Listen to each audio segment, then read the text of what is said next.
Right, okay guys, welcome to another 8-bit face-off kerfuffle. This week we're taking a look at Critical Mass, released in 1985 by Durrell Software. Now, an outlying system of the Terra Federation has set up an advanced antimatter conversion plant on a centrally positioned asteroid to supply the local colonists with energy. A surprise attack by alien forces has successfully overcome the asteroid's defences, and the aliens are now threatening to self-destruct the power plant unless the colonists offer an unconditional surrender. The self-destruction process would effectively turn the power plant into a mass black hole that would wipe out the entire planetary system, along with a number of nearby stars. Unconditional surrender offers an equally horrific prospect. Your mission is to infiltrate the enemy position and disable the antimatter plant before the aliens achieve critical mass. Let's crack on and see if we can save the planet. Right, kicking things off, this is the Commodore 64 one. Never actually played this. I remember my mate playing it on his Spectrum, but it wasn't a game I don't think I even knew if it was actually out in the C64.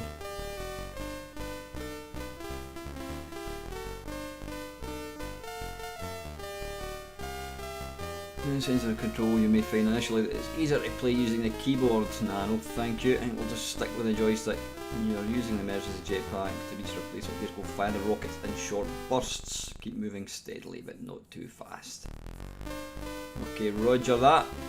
Right, select skill level. Let's go for number 1. Vehicle type normal or vector flight? I've got no idea.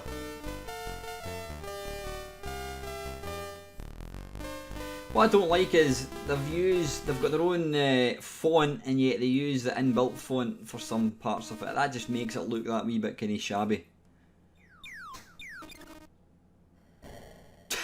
Blimey, they're not wrong about the sensitive movement. Right, what am I trying to do here?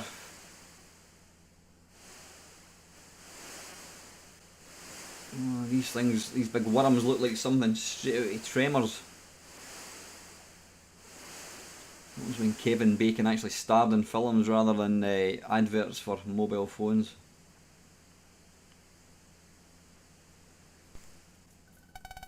Message from Mission Control. Mission aborted. Why? Pilot failed to reach replacement vehicle and has been listed as missing. I don't know.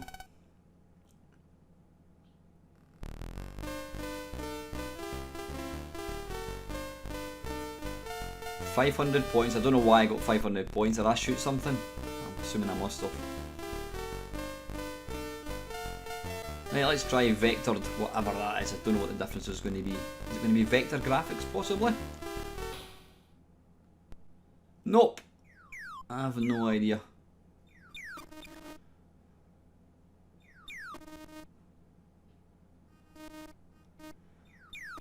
I mean, graphics are nice. Sound is alright. I've just got no idea what I'm trying to do here. Ah, have I got to follow that arrow? I'm assuming I have. Right, I'm assuming that's going to take me back to my spaceship or something, is it?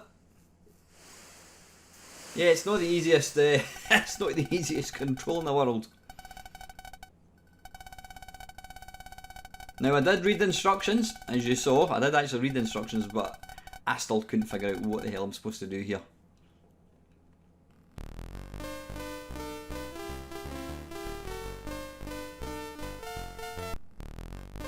Right, that was the C64 one. Let's move on. This is Amstrad CPC.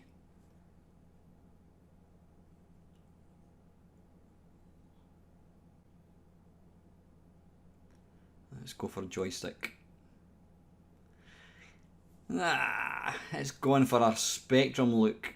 Why is that? Yeah, I mean it's kind of high definition graphics, nice and sharp, but the Amstrad can do so much better.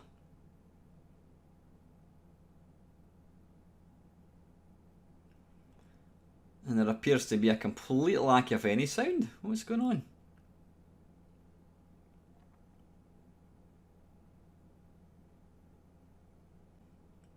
Right, I notice in this one there appears to be... Right, what is going on? Mission failed.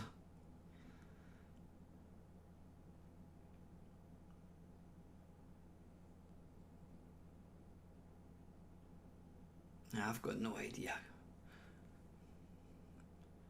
Right, come on, let's go again.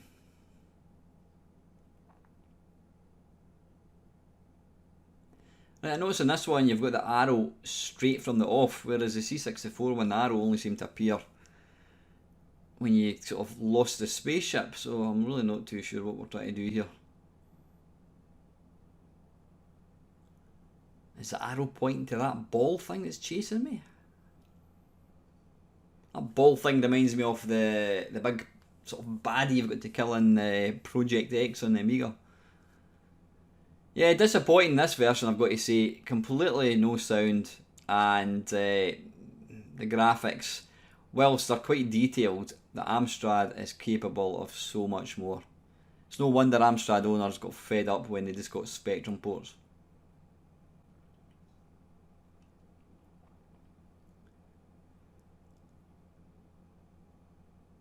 Have I got some... I appear to have some kind of score. Well, I'm not quite sure. Am I just getting a score by actually moving, possibly? I don't know.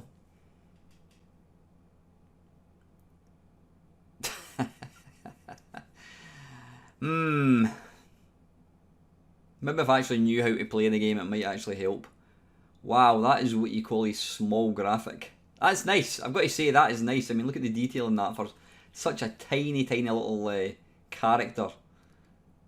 You can actually see what it looks like, but yeah, I'm not impressed with this one at all.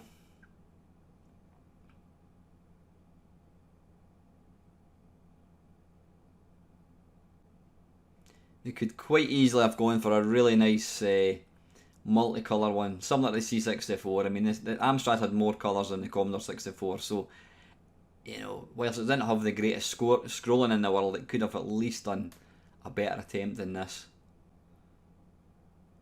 It seems to play different as well. I don't remember that ball thing being in the C64 one. So yeah, that was Amstrad 1. Right, let's hope the Spectrum can rejuvenate my passion for this game. This was the system that I remember this game being on. I think I remember seeing my mate playing it. Or am I thinking of something else? Is it Alien Highway Encounter? I might be thinking of that game actually. I do remember this game, but I don't really remember too much about it. Right, hang on a second. The Spectrum one has got sound and the Amstrad one doesn't. What's going on there? Don't understand that at all.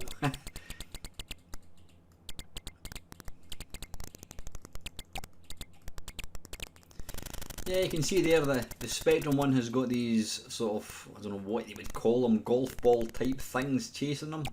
The Amstrad one had the same thing, though the Commodore 64 didn't seem to have them. Now I do like that little explosion. I like the way that little individual pixels kind of bounce about. That's quite nice. And the same with the Amstrad one, really nice kind of detailed wee graphics. For the size of it, you know, that's pretty cool.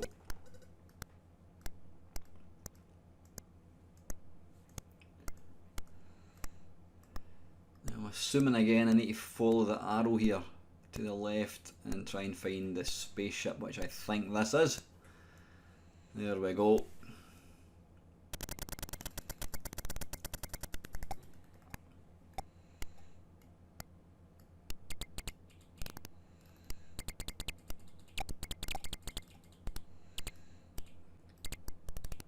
I'm not quite sure what that arrow's pointing at. Is it pointing at the golf ball thing? Oh, it's game over. Or it's an explosion time at least.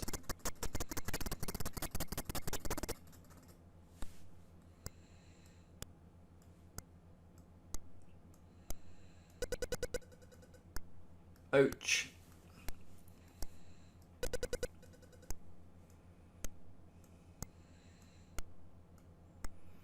Yeah, the controls with a joystick is extremely fiddly.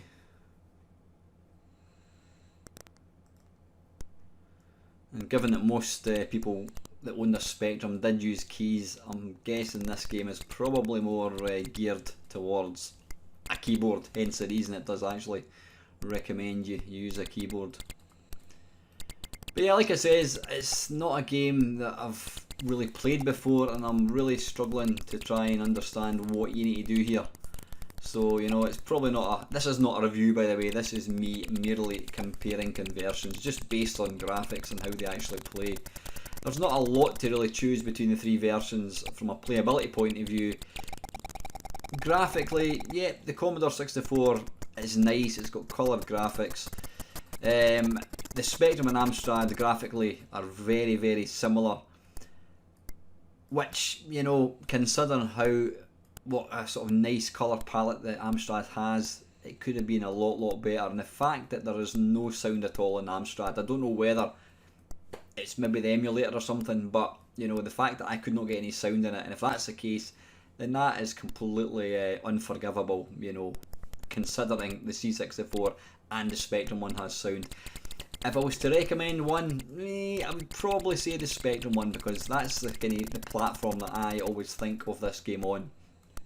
So if you really want to play this game, I would suggest you go and play the Spectrum one over any of the other versions. So anyway guys, as always, if there's a game you want to see featured in this feature, please put your comments below.